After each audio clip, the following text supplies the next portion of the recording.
Hey there, Susie here. Before we get into today's episode, I want to share this special message with you. Now, my co-host Michelle and I love masterminds. Not only do we belong to masterminds, but we also host a mastermind. We started it almost 8 years ago, and it is the premier mastermind for women business owners who want to grow their business with a specific focus on marketing. Now, this group is usually completely booked out, and very occasionally we open the doors and invite a handful of women in. So if you're growing your business, but you're struggling with feeling overwhelmed, or like you constantly have a split focus when it comes to your marketing, this could be exactly what you're looking for. We have an amazing time together, and the women in the group are extraordinary. They're great cheerleaders, supporters, advisors, and colleagues for you. And they're also seeing extraordinary results. We see people cracking the $1 million, $2 million, $3 million mark, launching new e-commerce sites that go from $0 to $10,000 a month in sales. They're doubling their conversion rates, they're growing memberships, they're selling courses, they're growing their personal brands, and they're getting all kinds of media exposure and speaking opportunities and so much more. You can learn more about the mastermind and join the wait list over at herbusinessmastermind.com. We're going to open the doors soon, so you definitely want to be on the list to get an invitation. So head on over to herbusinessmastermind.com.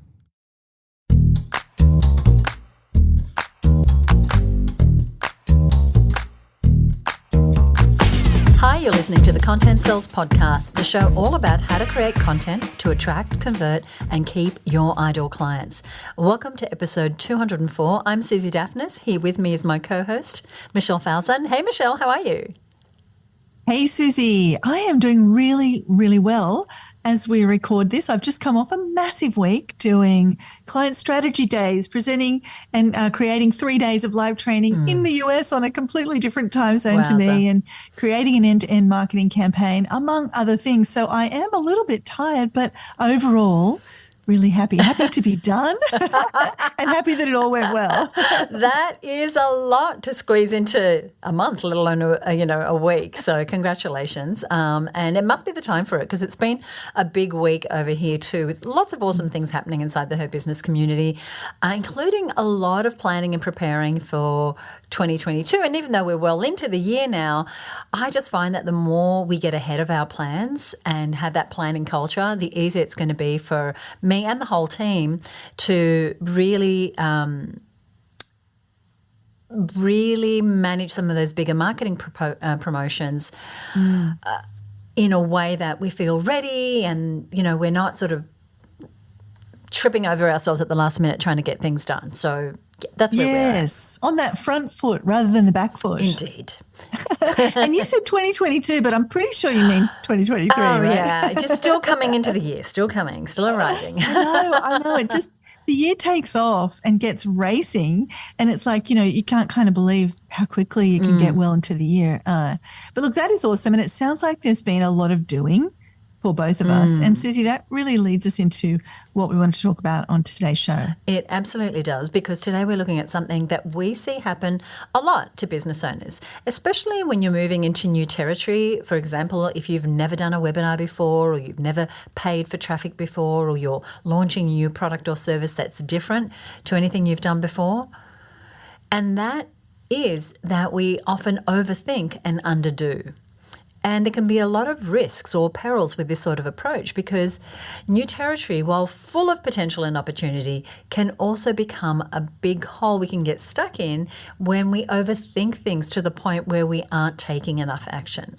Feeling like we need to know more, or have more planned out, or get things perfect before we start. And that can put us into a loop of procrastination and second guessing that can lead to us doing more work than we need to, delaying results, and in many cases even prevents us from getting the results that we want. Yeah, and whether it's entering new territory or not, in general, we're going to go out on a limb here and suggest that overall, most business owners are doing too much thinking and not enough doing. Now, you might be listening to us and thinking, hey, Michelle, you guys are always talking about getting more strategic, like doing more thinking and planning things out ahead of time and stacking campaigns so you build on your momentum throughout the year. Doesn't that take a lot of thinking? And our answer is absolutely yes, it does. But here's why we're doing this episode. It was specifically inspired. I mean, it had been accumulating. We've been watching this happening, but this was the trigger point.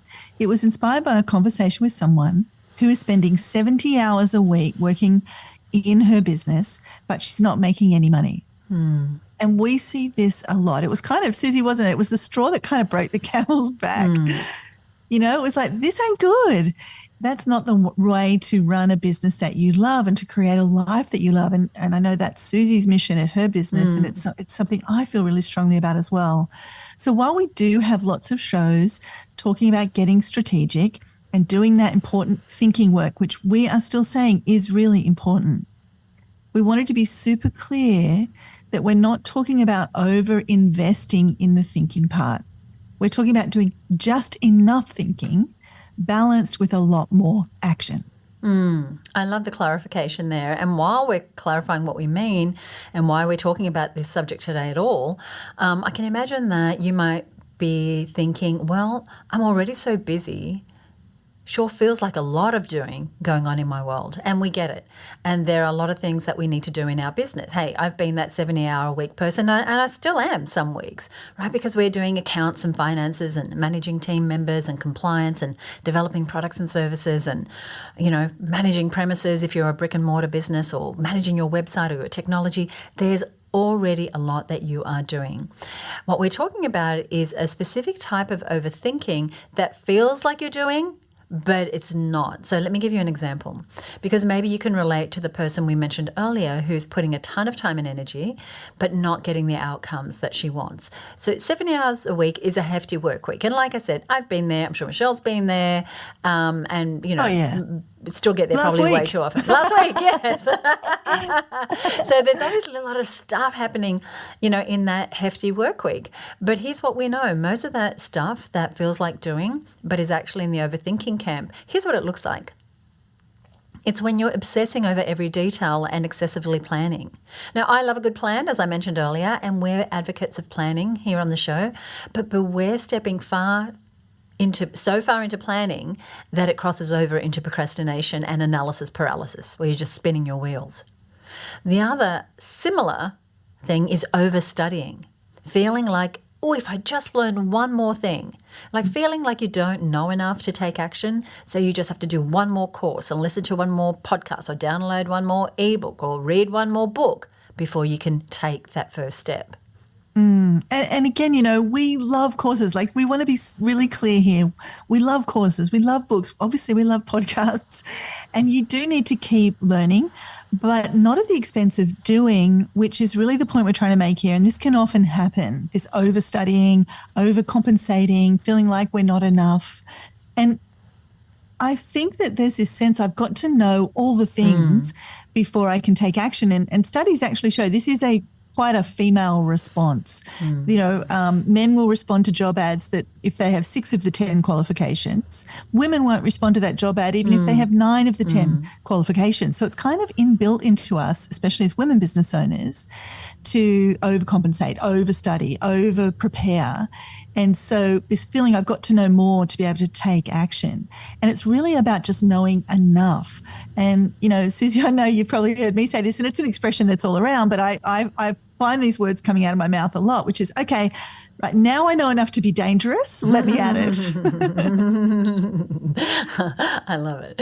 Some of the other things that might feel like doing but might actually be overthinking, it can look like practicing and rehearsing. Again, we recommend practicing and rehearsing when it's a small part before the big action. For example, we do a rehearsal before every webinar or live training.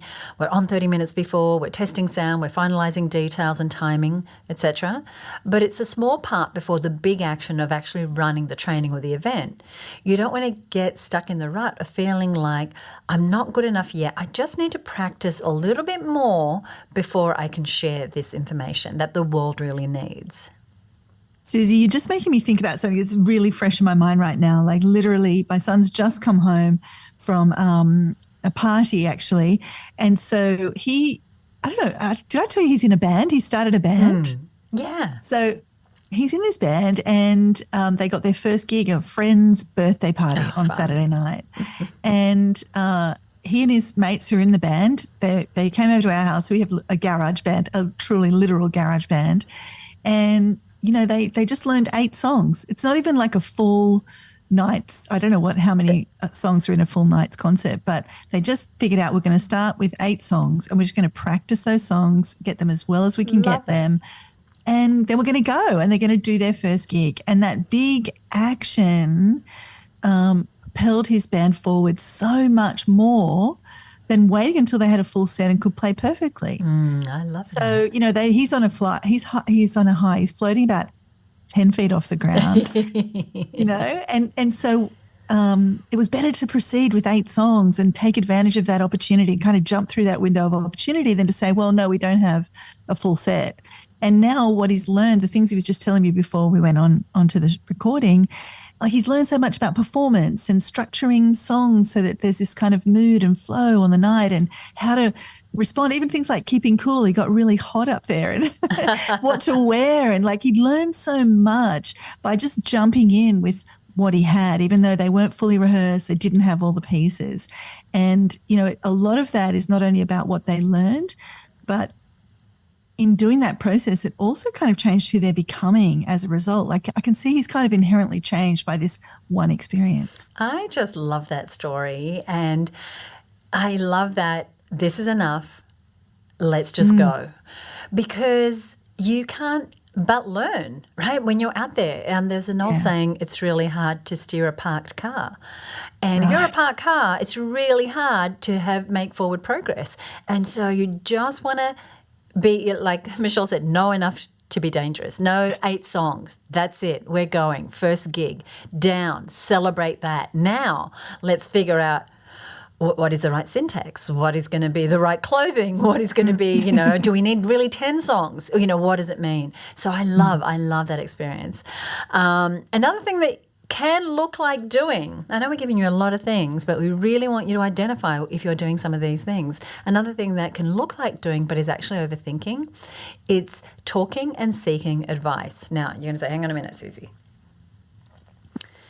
This was like a dangerous thing to say because all these things are important. Getting advice, talking to others, learning through courses and books, planning things out. They're all the things we're passionate about helping women do over in the Her Business Network. But I hope that what you're hearing is that they really need to be counterbalanced with actually taking action. And that action needs to be taken sooner and in greater quantities than you might think. I don't want members showing up every month, absorbing our monthly trainings, but not actually putting them into practice. Really, the learning happens when you actually put it into practice. So when it comes to seeking advice and talking about what you plan to do, that's great. But at some point, you've got to take the leap and actually take that advice on board, try it out, take it for a test drive. Spending time seeking advice can feel like you're doing things towards your goal. And I know I've used this as a procrastination. I'm just going to ask 5 more people. And there are absolute times where you want to get that advice from trusted sources, something that, you know, Michelle and I both do. We have our trusted sources where we will go to seek advice and have sounding boards. And so many times I've heard even within one of our Her Business mentoring sessions how something that was talked about, something that was learned has helped someone take powerful action that really revolutionized their business, or the advice that someone got from one of their Her Business goals groups, which they implemented and increased sales. But storing that all in our heads, waiting for the perfect time, that is not going to make the change that we want. Right. And I mean, just as you're rattling things off, like, you know, the Her Business mentoring, the Her Business goals group, we see that in the Marketing Success Mastermind that we run together. You know, someone gets advice in the group or comes to their strategy session with us and they want to talk something through. That's all really valid. And we're not trying to sort of poo-poo that or say don't do that. But it's about what are you doing as well as, or are you doing too much of that and not enough of the taking action? And we recognise that sometimes it's just self-confidence, it's fear, it's all those things. So we get you. The other thing we see, and this is more so with business owners who we see are struggling to get the results we want, is that they're canvassing a lot of people over a long time to get their advice. So just choose your mentors, choose your trusted advisors, those sounding boards that you can go to who've been where you want to go, who have the experience, who have the connections, who have the knowledge, who have the tools. Check in, ask your question, get the advice, and then move straight into taking action. Right. I mean, talking to 20 different people, some of whom may not even be qualified to give you advice, is going to give you 20 different ideas and inputs that you then have got to spend a ton more time thinking about and assimilating and deciding between. And now one contradicts the other and now you're conflicted. And meanwhile, there goes another week or another month. And this is this idea of overthinking and underdoing. And, you know, like Susie said, we get it. We know how easy it can be to happen. It's happened to us. It still happens to us. And all of this sounds great in theory, but it's just about having that constant reminder. And, you know, there's projects and outcomes for both Susie and I that we know we're overthinking and underdoing.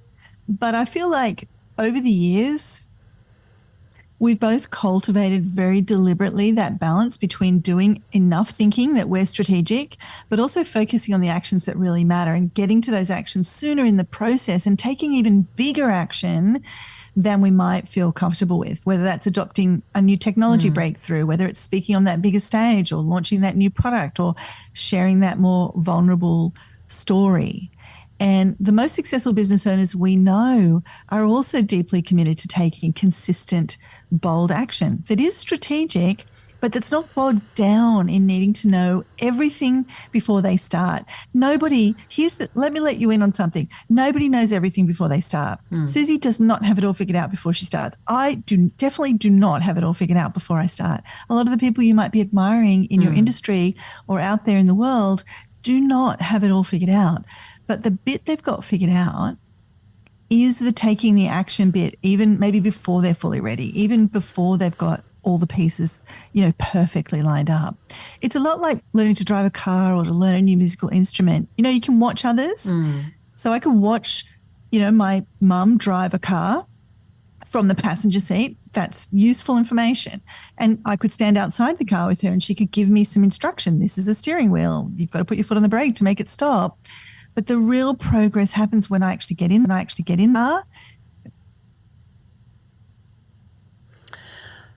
love it.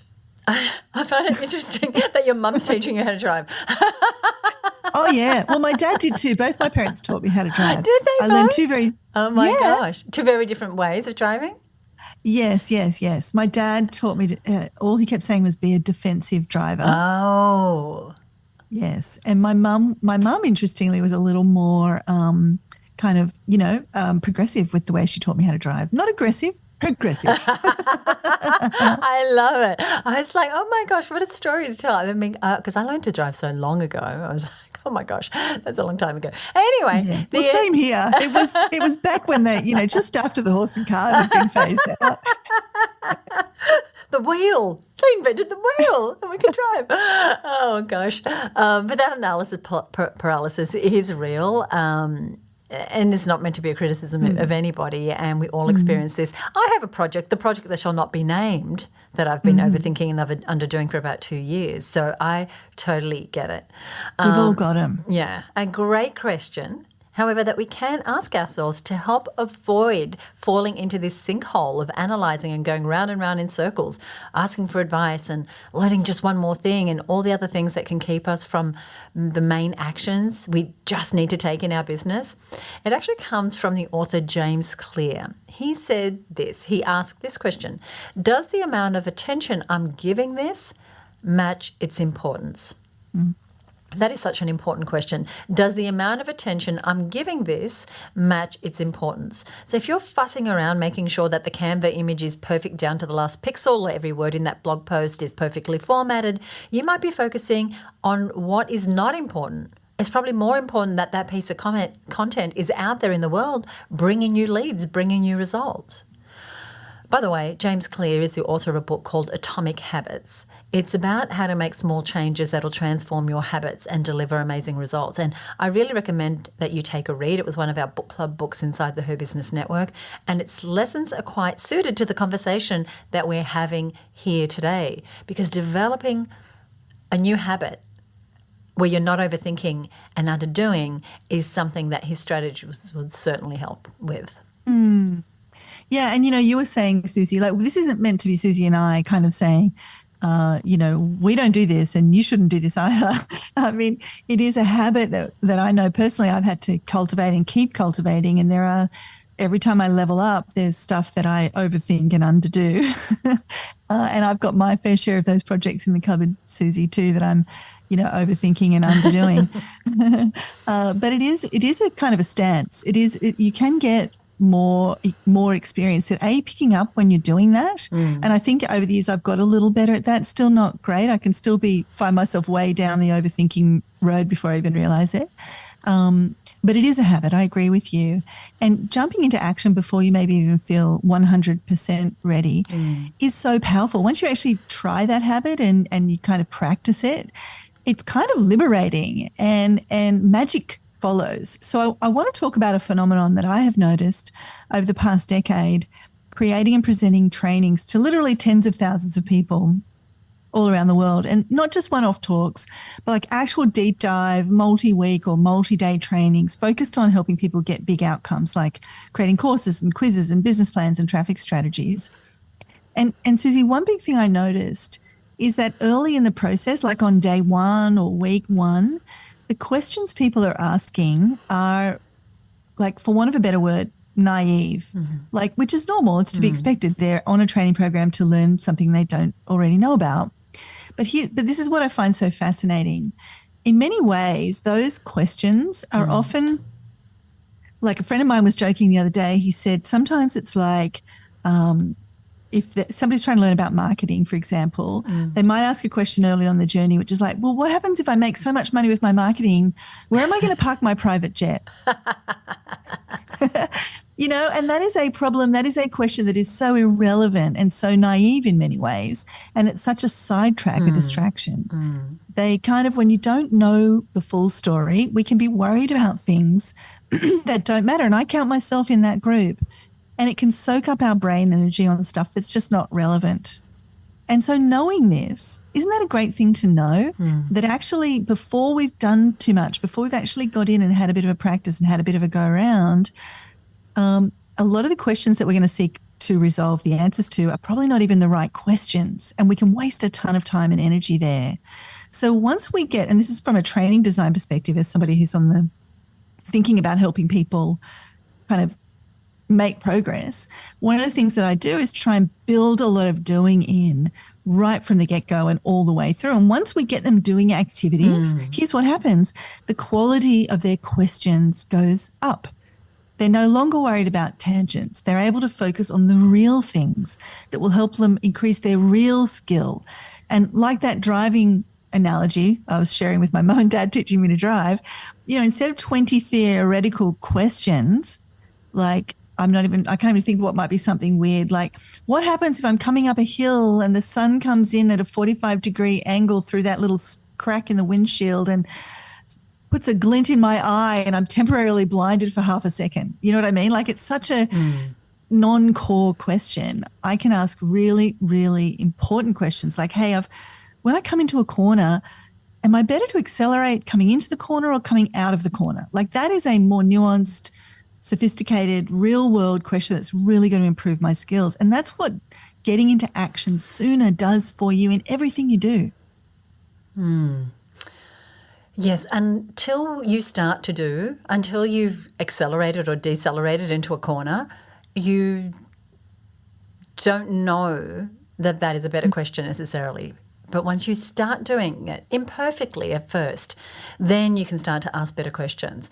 So it really comes down to this idea of taking imperfect action. You can listen to every podcast on running your first webinar, buy all the courses and plan out when you'll do it and get advice from 30 different people who do webinars. But until you run that first webinar, you don't have a webinar strategy. You're not getting customers via webinars.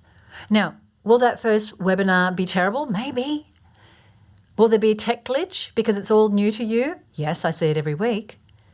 Maybe no one's going to show up, or people will show but they don't buy, or the link that you had in your emails was wrong. Perhaps you feel really nervous and you get cottonmouth where your mouth dries up and you struggle to get your words out.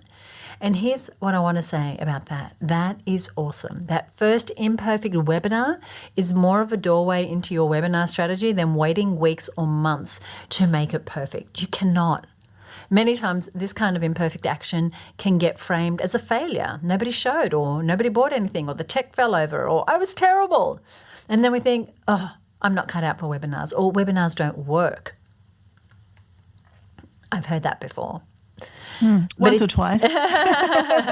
But if we're committed to taking imperfect action, we can see this very first webinar for what it is, imperfect action, something that's taking you closer to your goals, because you'll learn so much by getting that first webinar up and running that you'll have to decide, what platform will I use? Is it going to be Zoom? Is it going to be StreamYard? Is it something else? You'll know the part of the webinar where it dragged and you lost people's interest. They started to drop off. And you'll get the hang of actually what it takes to get people interacting and posting in the chat. When you see how much deliberate effort that takes, and you realise you need to do that differently next time. If nobody showed, you'll see that maybe your reminder emails, they weren't in place, or they weren't structured properly, or they weren't worded correctly to get people coming along and showing up. And all of this knowledge is gold when it comes to your next webinar, and the next and the next and the one after that. I can't tell you how much I love what you're saying there, Susie, because that right there, like, you know, on podcasts, you can hit that little rewind button, you know, rewind 15 seconds. Just hit that a couple of times and listen to that bit that Susie just said again.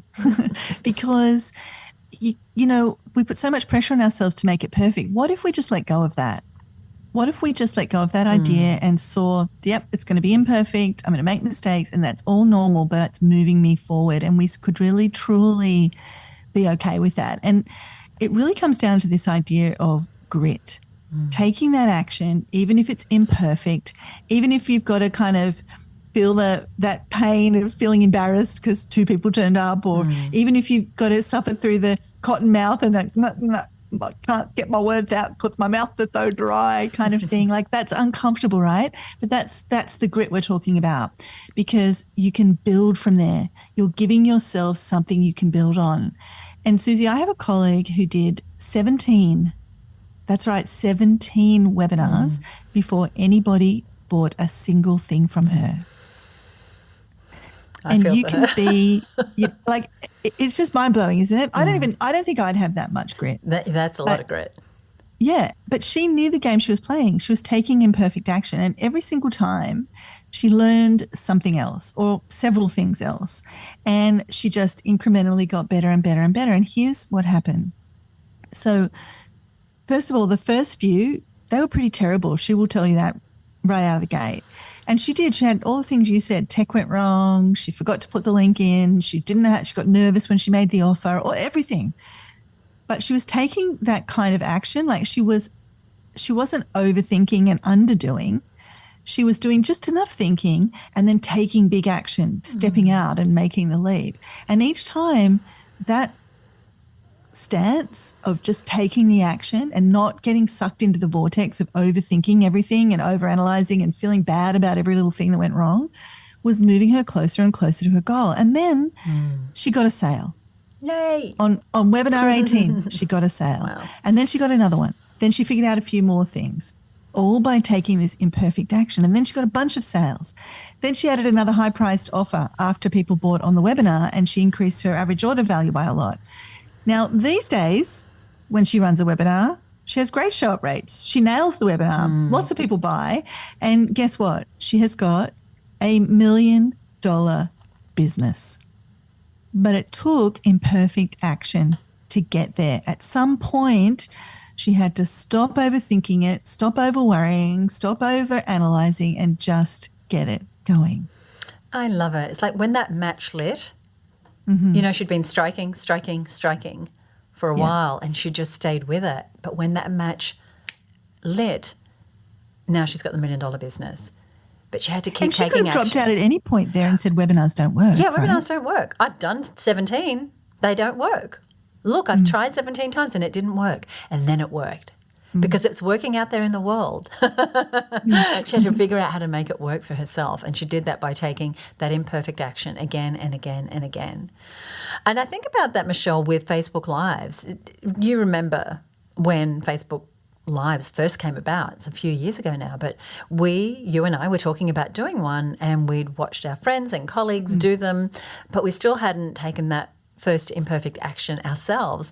And so Michelle and I were at a conference in Los Angeles, and we bumped into Sue, her business member, who was attending the same conference as us. And we were standing there in the back of the room talking to her about how we're gonna get into Facebook Lives. And she said, well, what about right now? I'll hold your phone. And she grabbed my phone and she turned it on. It was definitely not perfect. It was a messy background. We didn't have our lipstick on. There was no script. We kind of waved at the screen and said a few words, and there it was. We did it. And it really does break some kind of limit or barrier when you take that first imperfect action. The second time, while still scary, is going to be a little easier. The third time, while still scary, is going to be a little easier. And finally, you'll get the structure, you'll get the format, you'll get what works, you'll hit that 18th webinar that makes the sale on whatever it is that you're taking imperfect action on. Yeah, I love that. And I'm just playing that whole movie back in my head about that experience with the Facebook Live. And we were definitely overthinking and underdoing, Facebook Lives have been out. We're like, we should do this. Let's get into it. What will we say? Like, talk.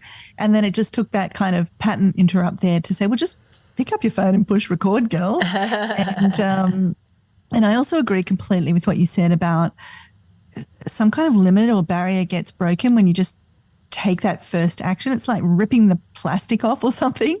Something shifts. Momentum kicks in. Some magic thing happens when you take that first action and you step into a whole other kind of stream. And it's a stream that's got a lot more energy and momentum behind it. And for those of us who are perfectionists, and I count myself in that group, although over the years I've really worked on turning that to my advantage rather than my disadvantage, or those of us who are highly methodical or really high fact finders who need to know all the things before we start, I get what we're talking about today might feel particularly hard. It might feel like, yeah, tell me about it. I've tried to deal with this before. This seems to be how I'm wired. And so we need to find ways to hack our mindset on this.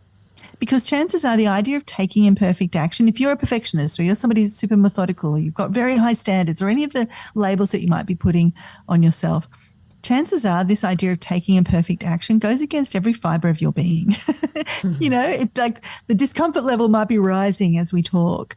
And I know, because I've been in this place, it can feel like, well, no, I can't put that out if it's not perfect, because we can have a whole bunch of stories. It feels slapdash, or it's embarrassing, or what if I get it wrong, or, that's not truly serving my customers, or whatever idea we're going to put onto that. Or it's off-brand.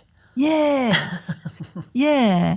And this is going to require a bit of brain rewiring. And I'll just share with you kind of what's helped for me to do this, because Susie, you talk about going back and dotting the I's and crossing the T's and making sure every post is exactly perfect. I mean, that is how I did definitely begin. Things just took too long. I spent too much time overanalyzing. And here's how I had to rewire my brain. The fastest path to the ideal outcome is through imperfect doing. Like, if I want the ideal outcome, even as a perfectionist, the fastest way I'm going to get there is not by sweating and overanalyzing and overthinking. It's actually to take imperfect action. The fastest path is not through thinking about every alternative and dotting every I before I start. That's actually the way to make an even bigger mistake, this overthinking, because what we're saying before, you can be thinking about all the wrong things until you've got the benefit of experience that can get you into what's relevant, what you really need to be thinking about. So it can either help you make a big mistake, which is far from perfect, or it can help you just not get started. Or you can wait so long to start that you've missed your window of opportunity, or you take so long to make something perfect while over here in isolation that when you do take action, you might find out it's not what your market wants. The question that's coming to mind that if you're listening, you might be thinking is, so when do you start taking action? Surely you've got to know a little bit before you get going. And you need to have some understanding. But here's the thing. In most cases, you need to take action much earlier than you might think and more often. than you think. So it's better to jump in once you know a little bit and give it a try versus trying to know everything before you make that one move. For example, when I started my first podcast back in the dark ages, I didn't know what would be involved, how a podcast worked or what to include or how long it should be or how to get it published or how to get more listeners. It was super early days and podcasting was very, very new. But I just did a short course on podcasts with an American podcaster who was way down, the line of having experience in this area. I dove right in and published my first episode. Now, recently, we celebrated 200 episodes of the Content Source podcast. Woohoo! Woohoo! And when I look back on those 200 episodes and the 300 others that I've recorded over the years, taking that very first action allowed me to start and learn and break through and get the confidence to start a second show, start a third show, have co-hosts. I could have held back and waited till I knew how to do it perfectly, but I just wanted to see what happened. I know it would have happened had I not. It'd still be this great idea as the world passed me by. And so I want you to think about this idea of overthinking and underdoing. How I think about it, and Michelle's talking about how she's rewired her brain, is I think about it as experimenting. And experimenting is such a powerful way to rethink getting started and not overthinking. So it's an experiment. This may work. It may not work. But if I don't start, I won't know. It means nothing about me if I start and I fail 17 times on a webinar. I'm just going to get started and get the feedback and make corrections from there. Another example was starting our Marketing Success Mastermind. We have now been running that program for 7 years, and it's one of the best business decisions we've ever made. And while we did have experience, Michelle and I had both been in masterminds, we just got started. We didn't know exactly how it was going to work. We started with a group of 11 entrepreneurs, and now 7 years later, we have a cohort of 37 and growing, incredible group of business owners who are doubling, tripling their revenue, creating new marketing funnels, growing their audience and income. And we're making such an impact, and I know I'm kind of speaking for the both of us, Michelle, such an impact on these women's lives and their businesses. But we could still be thinking about it. How do we make the perfect mastermind? Instead, we just got started and we found our way. Yeah, we knew enough to be dangerous, right? Right.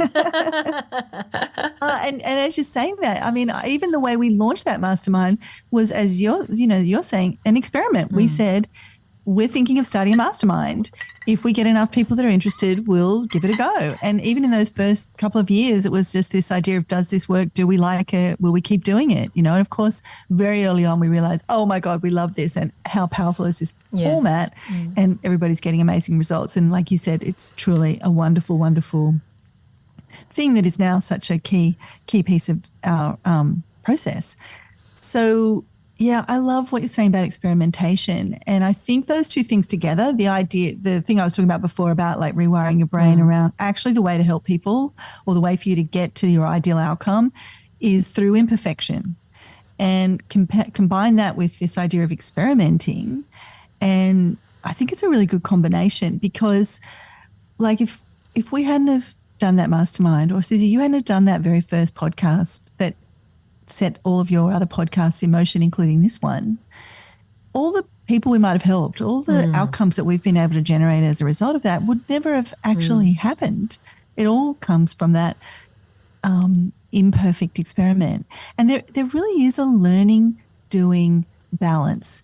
And this is the nuance, I guess, of the conversation we wanted to have. So like we said at the start of the show, yes, you need to know stuff. Yes, you need to get advice. Yes, you need to be strategic and think about things, but it's this overthinking that we're trying to shine a light on, that we often overestimate how much thinking we need to do and we underestimate how much action we need to take. So another way to come at this might be to think about the Pareto principle, and everybody's probably familiar with that. It's that idea of the 80-20. So most things in life can be divided into the 80% and the 20%, I wear 20% of the clothes in my wardrobe 80% of the time. Or, 20% of the kids in the classroom might account for 80% of the problems in the classroom, or whatever it might be. There's often this natural kind of law that things kind of turn into this 80-20. And the whole concept of the Pareto principle is about leverage. You want to find those 20% of things that make 80% of the difference. Instead of working on, something over here on the corner of your website that makes no difference at all, you want to find those few things that are going to make all the difference. And many times I see this Pareto principle working against people. They're investing 80% of their time and money and focus on thinking and agonizing and analyzing and getting more qualifications and all the things we've been talking about in this overthinking kind of bucket today. And 20% of their time taking imperfect action.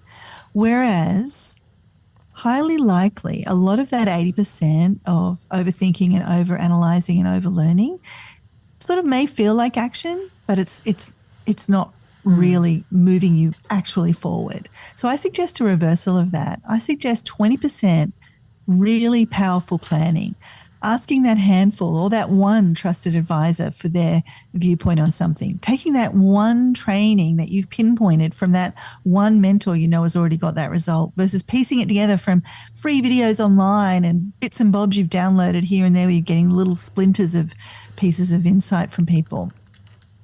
So 20% of really powerful action, dedicated planning, dedicated focus, and then 80% of action. 20% thinking, 80% action.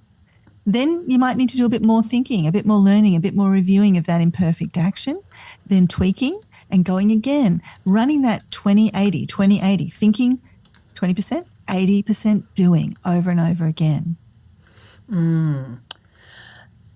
The Pareto principle has been talked about for a very long time. And while those numbers might sound scary, it's like, surely I can't just think 20% and then then wing the rest.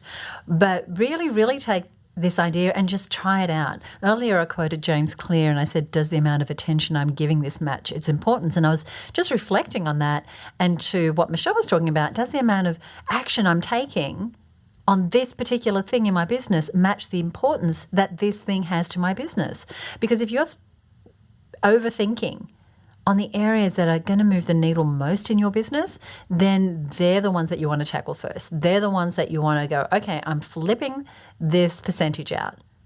I have enough to go forward with. I need to put 80% of my energy into taking action. It's like inside the mastermind, Michelle, where, you talk about you create a new marketing funnel, a lead magnet, a course, a membership, a in-store promotion, and you spend all the time on the thing and 20% of the time taking action on it.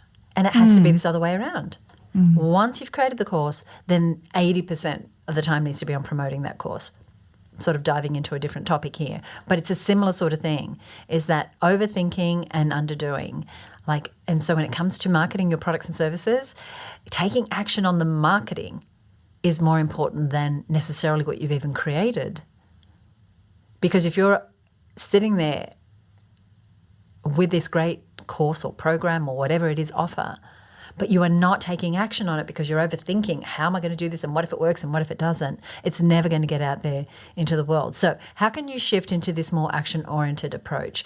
So how can you let go of that overthinking? We've already given you a couple of ideas, but we have 3 more. One is to give yourself a clear, specific goal with a timeline within the next 2 weeks. So what is this thing that you could do in the next 2 weeks that is going to be taking action towards something that you've been overthinking? The second thing is, whenever you feel the urge to second-guess yourself or to make things perfect, just say to yourself, just keep swimming. Like Dory in the animated film Finding Nemo. She would make lots of mistakes along the way in her journey, if you've ever seen that movie. But every time she got off track or she hit an obstacle, she would say to herself, just keep swimming, right? She was doing rather than just thinking. And so she got there in the end. And the third thing is to take micro actions. So what is the smallest thing that you can take action on, do, right now towards the outcome you're trying to achieve? What is the smallest micro action, the thing that you really can't get wrong, but that you could actually do? I mean, it could be a phone call. It could be like turning your computer on, like break it right down if you need to. It could be creating that keynote document that you're going to put your webinar slides in and just naming the file.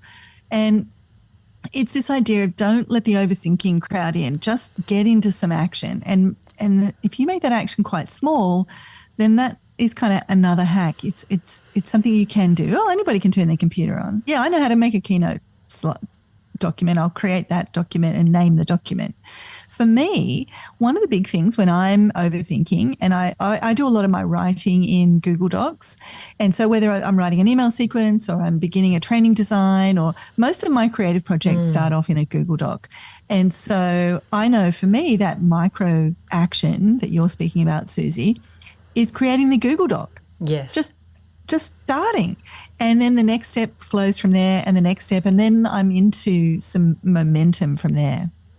I love that. And that's one of my indicators too. If a Google Doc exists, this thing is happening in the world. If that's followed up by a Slack thread inside of our Slack communication channel, it's definitely happening because it's public now. When you create it's a not project, just my document. It's out there. The whole team can see it. I love that. So it's that micro action. What is the smallest thing that you can do, take action on right now, that is going to move you towards the outcome you're trying to achieve? So we hope that our reminder to stop overthinking and underdoing, and instead get just the right amount of strategic thinking in place before you take that bolder and even imperfect action. We hope that's really helped today. It's easy and normal to get bogged down in the weeds, and while many times on this show we share tactical, practical tips, we really felt today to zoom up and talk about this more important universal idea. Because there are real hazards and risks to staying in that overthinking and not moving into doing. So that's our show for today. We'd love to know your thoughts. Where are you overthinking and underdoing? What shifts are you making based on what you've heard here today? There's a couple of ways you can let us know. One is find us on Facebook. We have the Content Sells Facebook page where we answer questions and where you can contact me, Michelle. The other thing is to head on over to Apple Podcasts and leave us a rating or review. Not only is that valuable feedback for us about what you like, it also lets other business owners know whether this show is something that can help them as well, and it really helps us to spread the word. We have over 100 5-star ratings and reviews, so we want to say thank you for listening. I want to give a shout out right now to one of our regular listeners, Chandra Moran of the Transit Lounge, who featured on our celebratory 200th episode recently.